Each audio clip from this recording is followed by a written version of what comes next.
नमस्कार. भाद्रपद पौर्णिमा रविवार 7 सप्टेंबर 2025 रोजी खग्रास चंद्रग्रहण आहे. या चंद्रग्रहणाचे काय नियम आहेत ते थोडक्यात जाणून घेऊ. या ग्रहणाचा स्पर्श रात्री 9:57 होणार आहे आणि मोक्ष उत्तर रात्री 1:27 ग्रहणाचा मोक्ष आहे.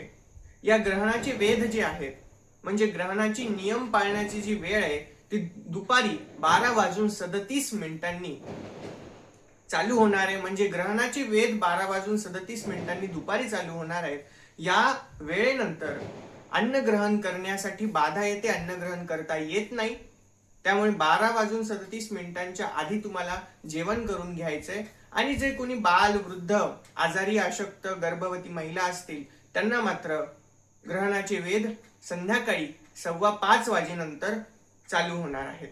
या ग्रहणाच्या काळामध्ये दानाचं फार महत्व आहे, जपाचं फार महत्व आहे, साधनेचं फार महत्व आहे. त्यामुळे या ग्रहणाच्या काळामध्ये जोपर्यंत तुम्ही झोपत नाही त्या झोपण्याच्या आधी आपल्याला आपली साधना करायची आहे, जेणेकरून त्याची फळं आपल्याला दैनंदिन जीवनात मिळतील. धन्यवाद.